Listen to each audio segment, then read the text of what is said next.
For the better part of a century, let's be honest, the global car industry has been controlled by a very small, very comfortable club.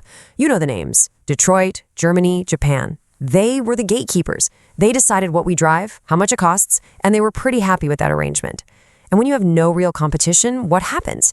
You get lazy, you get arrogant, you stop trying. But right now, as we speak, in boardrooms from Wolfsburg to Michigan, there is absolute unfiltered panic. And we're going to get into why, because what's happening right now isn't just a small shift, it is a tectonic, once-in-a-generation disruption. It's a story of incredible foresight, mind-boggling strategy, and a technological revolution that, frankly, has already happened while the old guard was asleep. Look at this slide. This right here tells you everything you need to know. On the left, you've got a brand you recognize, a familiar badge, and they're asking you for 65 grand for a car with software that feels like it's from 2012. On the right, a brand you've maybe never even heard of, and they are offering a car packed with state-of-the-art tech for $10,000. No, that is not a typo. 10,000 US dollars. In fact, a team of American automotive engineers got their hands on one of these, a little car called the BYD Seagull. They tore it down bolt by bolt, expecting to find, a piece of junk, but they were left speechless. They called it, and I'm quoting here, an impeccably executed machine that should be fundamentally impossible to build profitably for that price. And yet, there it is. This isn't just a car, it's a statement. It's a product that completely shatters the entire business model that the Western auto industry is built on. So you have to ask the question, right? How in the world did we get here? How did this chasm, this enormous gap in price and technology, open up so quickly?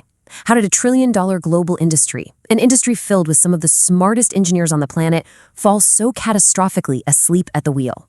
Well, that's the story we're going to unpack. And believe me, it is an absolute masterclass in corporate arrogance and strategic failure. Okay, so to really get what's happening now, you have to understand the empire that's being overthrown. For decades, legacy automakers had an iron grip. They were a cartel, basically, a protected species. They had no real existential threats to their business. They thought they were invincible.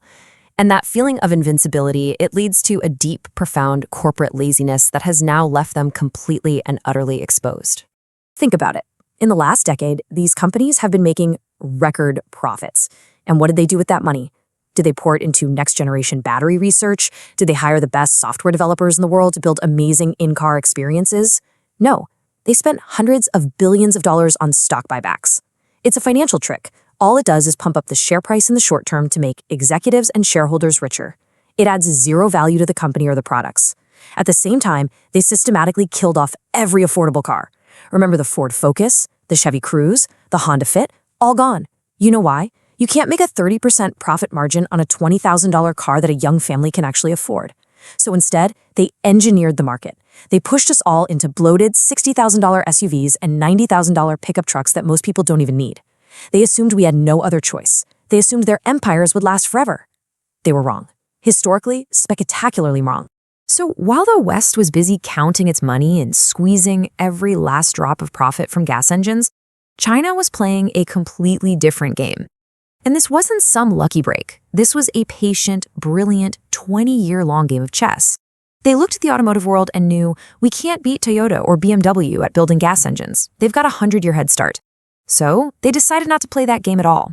They decided to leapfrog that entire era and bet the farm on the next one, the era of the electric vehicle, the era of batteries, chemicals, and software. And the secret weapon they used, the core of their entire strategy, is a concept called vertical integration. I know, it sounds like a boring term from a business textbook, but I promise you, this is the magic ingredient. See, while a company like Ford has to buy thousands of parts from hundreds of different suppliers and pay a profit margin to every single one of them, Chinese EV companies decided they were going to own the whole damn thing, from the dirt in the ground to the car in the showroom. And this slide just shows you the mind-bending scale we're talking about. Take the company BYD, which stands for Build Your Dreams. They don't just assemble cars. They're an industrial giant. Step 1, they own the lithium mines. Okay, that's smart. You control your own supply of raw materials. Step 2, they own the plants that process that lithium into battery-grade chemicals. Okay, even smarter. More control, lower costs. Step 3, they invented their own revolutionary battery, the Blade battery, which is safer and cheaper than Western designs. So now they're a legitimate tech company. Step 4, they build the car, obviously. But then there's step 5. This is the part that is just Insane.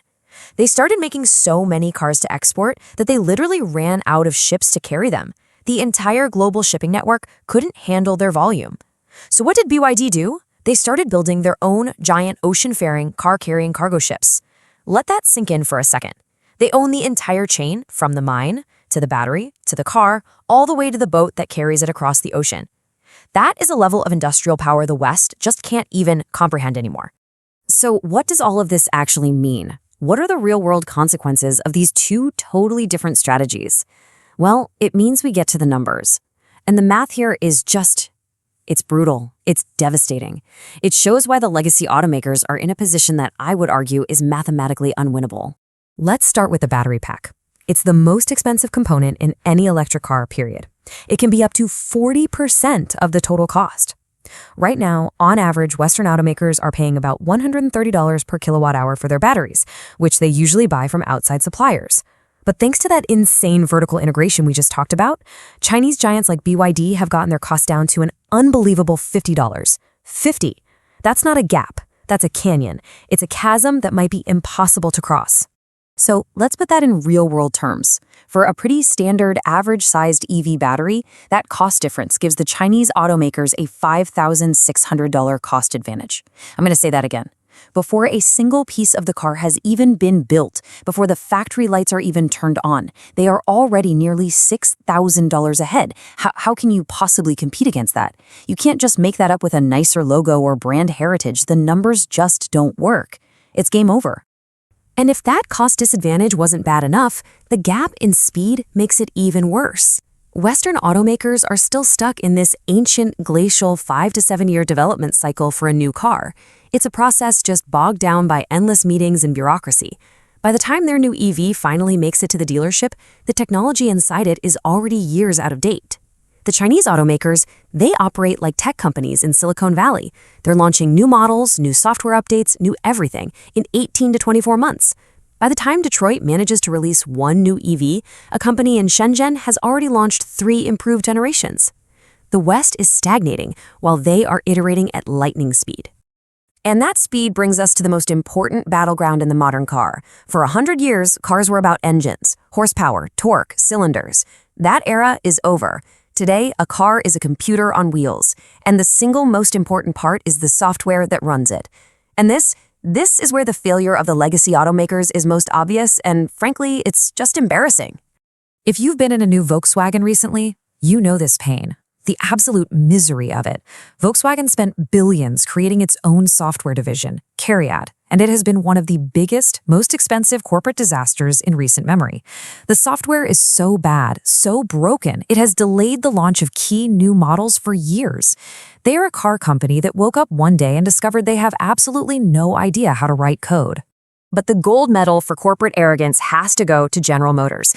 In a desperate attempt to create new subscription revenue, they announced they were removing Apple CarPlay and Android Auto from their new EVs. They decided to rip out 2 pieces of software that are beloved, that work perfectly, to force you to use their own buggy, terrible in-house system. The result? Predictable disaster. Brand new $60,000 Chevy Blazer EVs were bricking themselves. The screens were going black on the highway. They had to issue a nationwide stop sale on their flagship EV. It's beyond belief. Meanwhile, you have actual tech companies like Xiaomi and Huawei building cars now, and their operating systems are beautiful, lightning-fast, and perfectly synced to your life.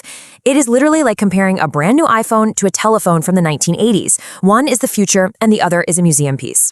And if you want to see a piece of technology that the West is actively depriving you of, look no further than this. While our executives tell us that waiting 45 minutes at a broken public charger is just part of the EV lifestyle, the Chinese automaker NIO has built thousands of these. They're automated battery swapping stations. You just drive your car into a small garage, like a car wash, and a team of robots completely removes your dead battery and installs a brand new, fully charged one. It's a pit stop for your daily commute. And the time it takes for this whole thing? 3 minutes. 3. That's it. You can go from 0% to 100% range in less time than it takes to fill up a car with gas. This one piece of technology completely eliminates range anxiety, which is the #1 reason people are hesitant to buy an EV. And you know what the excuse from Western automakers was for not pursuing this years ago? They said it was too hard, too complicated. In other words, it was too much work. And that tells you everything you need to know about their mindset.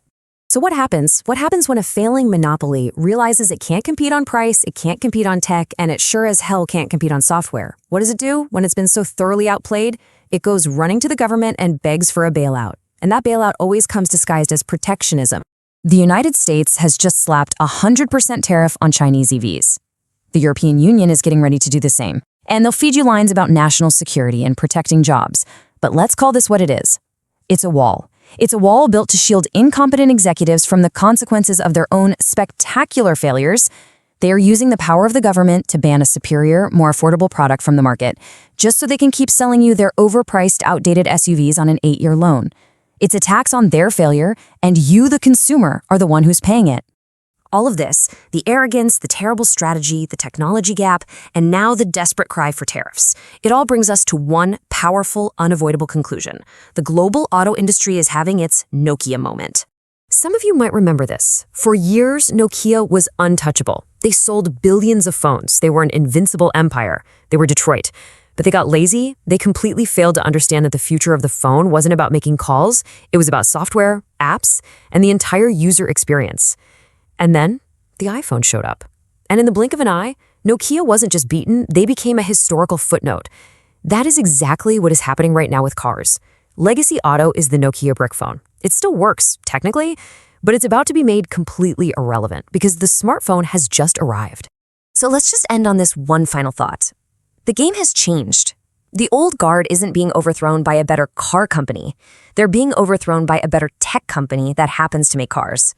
And these tariffs, they might delay the inevitable here in America or in Europe for a little while, but the rest of the world, Asia, South America, Africa, they're already moving on. This revolution isn't on its way. It's already here.